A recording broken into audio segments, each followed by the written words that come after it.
Bom dia, pessoal! O vídeo dessa semana é sobre interações medicamentosas por glicosídeos cardíacos. Vamos começar com o conceito de interações medicamentosas. Então, ocorre interação medicamentosa quando os efeitos de uma droga podem ser alterados pela presença de uma outra droga, de alimentos, de bebidas ou até mesmo de alguns agentes químicos ambientais.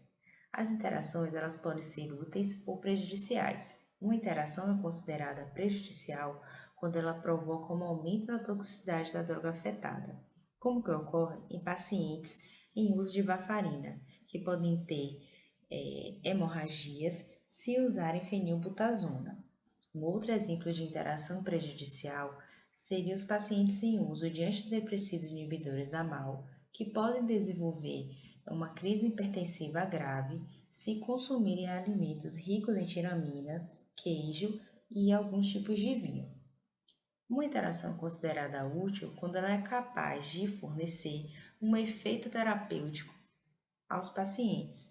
Um exemplo seria nas associações medicamentosas no tratamento de tuberculose e de HIV. Um outro exemplo de interação útil seria o uso de diuréticos tiazídicos, que tem a capacidade de potencializar a ação de drogas antihipertensivas. As interações medicamentosas podem ser classificadas a nível físico-químico, farmacocinético e farmacodinâmico.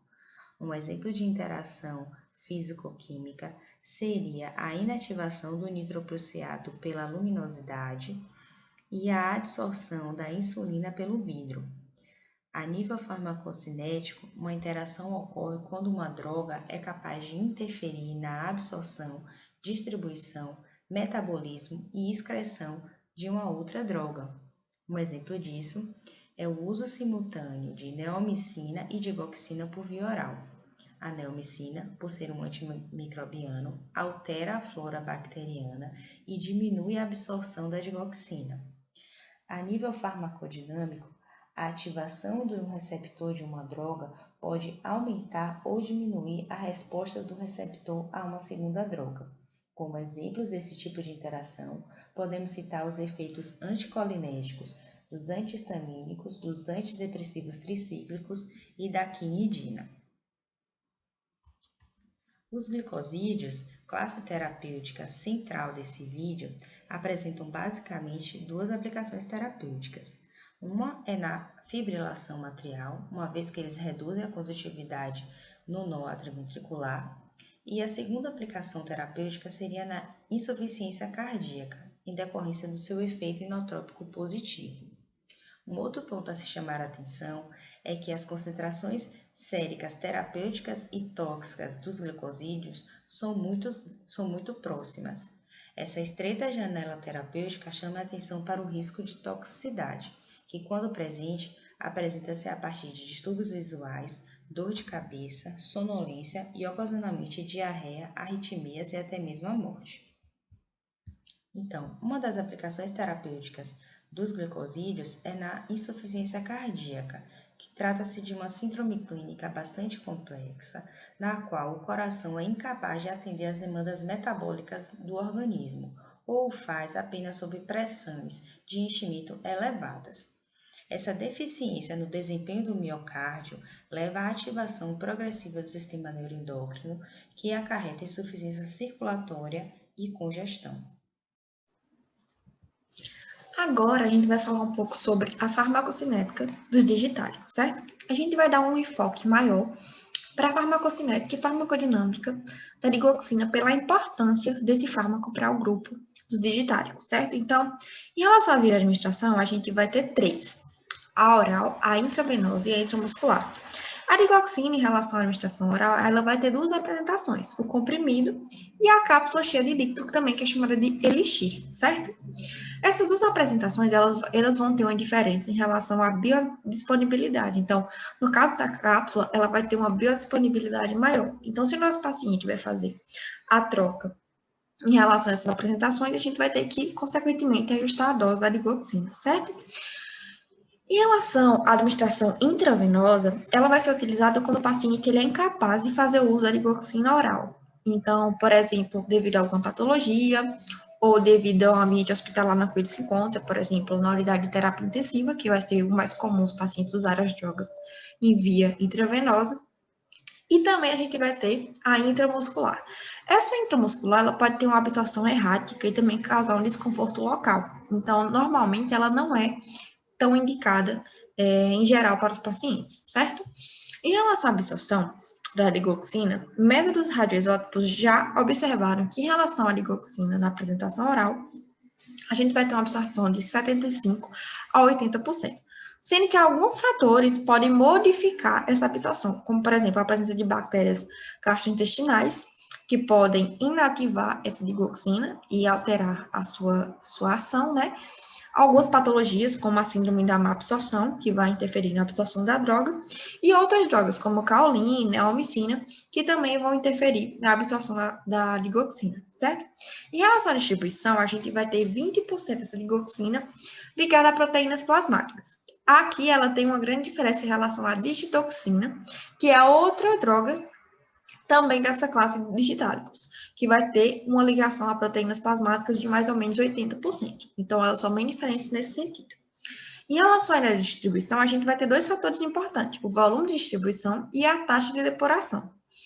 Esses dois fatores, eles costumam ser menores em idosos, em crianças e até em mulheres também, certo? Vai depender, por exemplo, o volume de distribuição, ele está muito atrelado ao músculo esquelético, à quantidade de massa magra do nosso paciente. Porque no caso da digoxina, ela vai se concentrar mais no músculo esquelético, na massa magra do paciente.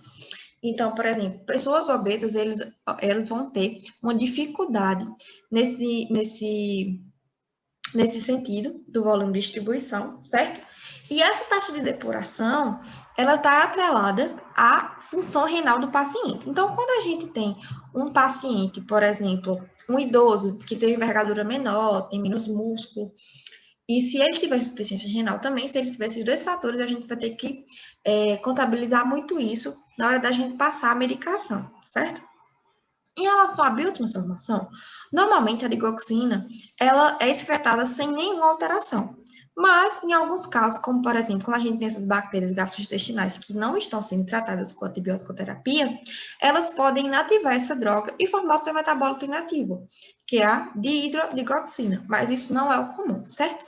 A excreção da digoxina ela vai ser uma excreção renal, então a gente tem que estar atento, por exemplo, se o paciente faz uso de um vasodilatador, que isso pode aumentar o fluxo sanguíneo renal e ter uma maior taxa de depuração da digoxina, e aí, dependendo da dose, não surtir tanto efeito.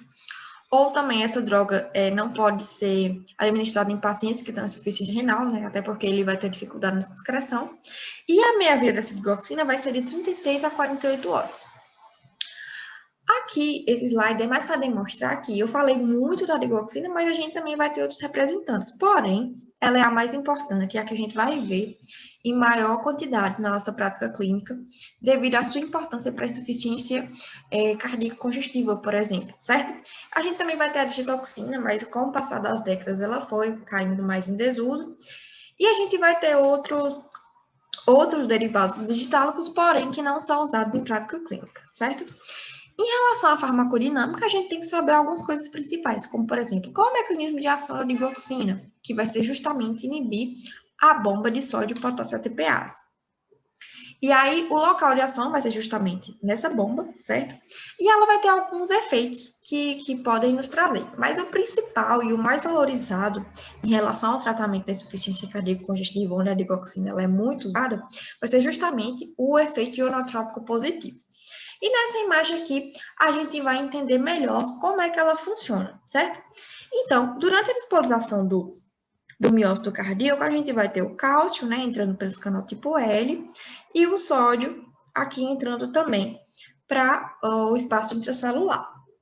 Quando esse cálcio ele adentra a célula, ele vai fazer com que tenha a liberação desse cálcio do retículo sarcoplasmático por intermédio do receptor de rianodina, certo? Então, ele vai vir aqui para fora esse cálcio do retículo sarcoplasmático. Fazendo isso, a gente vai ter mais cálcio disponível para que haja interação com as proteínas contráteis e, a partir disso, a gente tem a contração do miócito cardíaco. Porém, durante a repolarização, a gente vai ter a saída do cálcio pelo permutador cálcio-sódio, a gente vai ter a saída do cálcio pela cálcio-ATPase e a gente vai ter o ressequestramento desse cálcio pela cerca 2. E aí que entra os glucosídeos cardíacos. Eles vão atuar justamente na subunidade alfa da sódio-potássio-ATPase, essa subunidade fosforilada, certo? Ela vai se ligar e a partir disso vai inibir essa bomba, ou seja, esse sódio que deveria sair, ele não vai sair.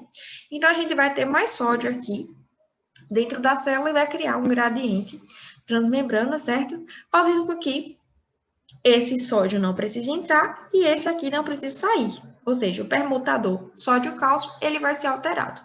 A partir disso, como o cálcio aqui não vai sair, ele vai ficar mais disponível no nosso citosol. E a partir disso, ele pode ser ressequestrado pela cerca 2 para o retículo sarcoplasmático e ficar passiva de liberação, certo? Quando a gente precisar. Então, é justamente isso que os glucosídeos cardíacos fazem. Ele faz com que haja um aumento da concentração de cálcio dentro dessa célula, para que haja a contração do nosso miócito cardíaco. E aí, isso vai ser bem importante, né, na insuficiência cardíaca congestiva, que a gente vai ter uma fração de ejeção menor. Então, quando a gente faz uso desses glicosídeos, claro, eles são atrelados a outros medicamentos, a gente vai ter um melhor funcionamento desse nosso músculo. Uma coisa bem importante que eu falei para vocês foi o seguinte, que o glicosídeo cardíaco, ele vai se ligar à subunidade alfa-fosforilada dessa bomba. Então, neste caso, por exemplo, quando a gente tem interação, por exemplo, com os diuréticos poupadores de potássio, esse potássio aqui, ele vai aumentar o potássio extracelular e não vai haver a fosforilação dessa subunidade. E isso vai interferir na função dessa bomba, certo? E a partir disso, na função do glicosídeo cardíaco, perdão. E a partir disso, ele não vai conseguir se ligar como ele deveria e exercer sua função, tá? Então, essa é uma interação que é bem interessante. E em relação à farmacocinética e farmacodinâmica, é justamente isso.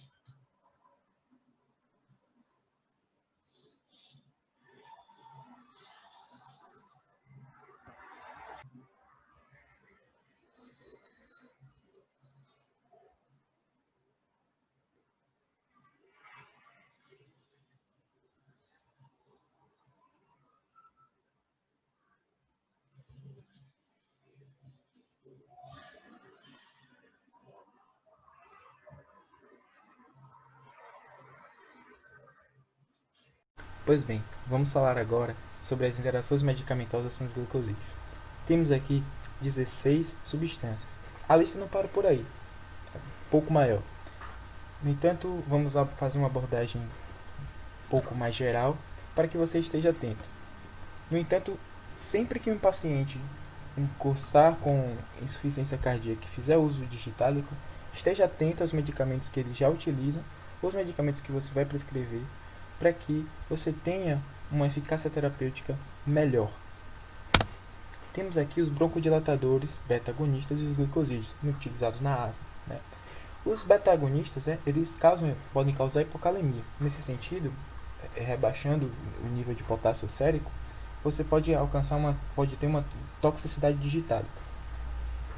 O albuterol, né, que é a forma oral do salbutamol, ele causa uma pequena redução na digoxina sérica. E isso pode diminuir a eficácia terapêutica na insuficiência cardíaca. Foi feito um estudo, né, que reparou esses níveis séricos abaixados. E a importância do manejo é que você esteja sempre atento a esses níveis de potássio e de digoxina, né, para que não estejam aumentados ou diminuídos, já que ela tem uma sinalização de interação. Aos benzodiazepínicos, né, em pacientes idosos, o aprazolam, ele teve um aumento, né, no soro de nível de digoxina. Nos pacientes que fizeram uso de diazepam, né, teve uma redução na depuração urinária, né, mas deixando os níveis de digoxina sérica maior. Nesse sentido, você deve estar atento ao fazer essa prática ou substituir por um outro medicamento, visto que o zolpidem, zaleplona, exopiclona, eles não parecem fazer, até o momento não se tem evidência clínica, que em tendência clínica, que eles façam interação na farmacocinética, né? O mecanismo ainda é incerto, né?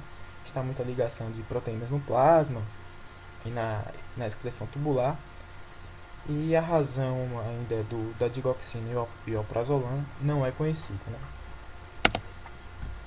Os glicosídeos e o bloqueador do receptor de angiotensina 2, né? A gente tem as sartanas, né? A losartana, a mais conhecida, ela não tem não afeta, né, na farmacocinética da digoxina. No entanto, a telmisartana, ela pode causar esse aumento dos níveis séricos de digoxina. Foi feito um estudo também, né, onde esses níveis séricos estiveram aumentados, e o mecanismo é desconhecido, né? Mas ele pode estar não está ligado, na verdade, né, à mediação da glicoproteína P. Então não tem uma redução na excreção renal, descartando essa possibilidade de ser mediado pela glicoproteína P. Temos também os glicosídeos e os diuréticos, né, com os poupadores de potássio. Então, nesse caso, você tem a perda de potássio, né, causada por diuréticos. E isso... Vamos falar aqui sobre agora os glicosídeos e os diuréticos completores de potássio, né? Como a sulfafulosamida, um diurético de alça, né?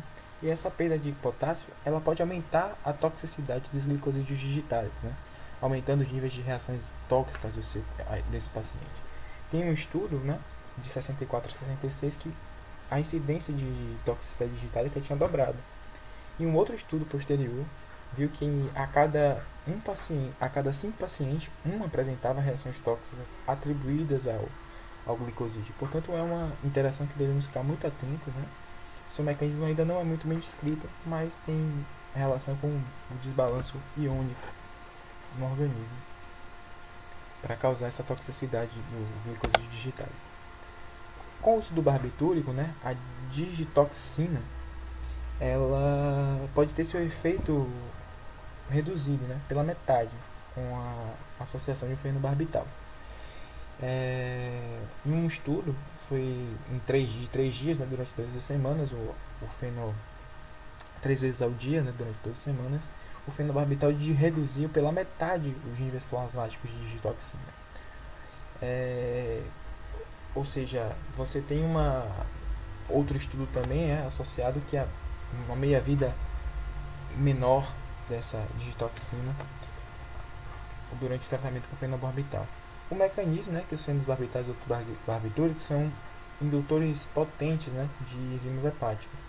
Então isso pode aumentar o metabolismo, né, diminuindo assim a meia-vida e os níveis séricos dos glicosídeos.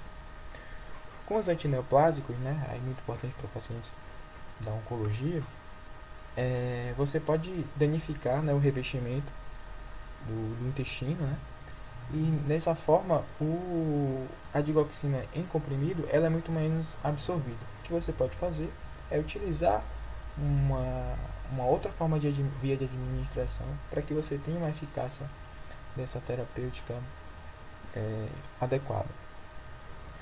Foi feito um estudo também aí com 13 pacientes, né, com a radioterapia e também citotóxicos de alta dose, que eu botei metaltrexano e a citarabina. E você tem uma redução significativa, né, na absorção. Só que você pode fazer, administrar por outra via, tendo uma melhor absorção.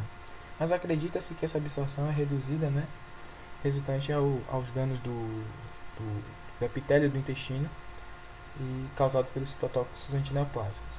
Portanto, vamos...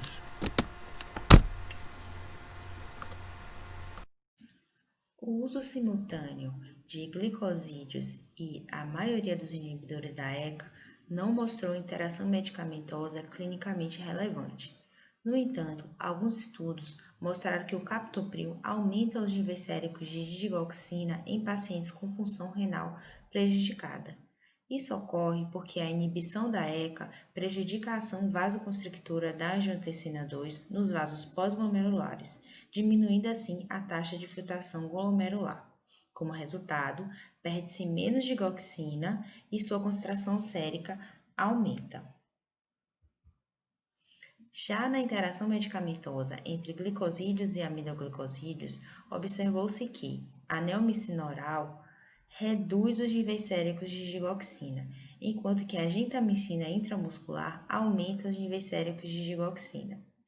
Isso ocorre porque a gentamicina prejudica a função renal, diminuindo assim a depuração da digoxina. Um outro fator seria a inibição pela gentamicina da sódio-potássio ATPase. Já em relação à neomicina, observa-se que, como ela é um antibiótico, ela altera a flora bacteriana, o que diminui a absorção de digoxina, reduzindo assim os níveis séricos da digoxina. Já na interação medicamentosa entre glicosídeos e fenitoína, observou-se que a fenitoína reduz os níveis séricos da digoxina à digitoxina.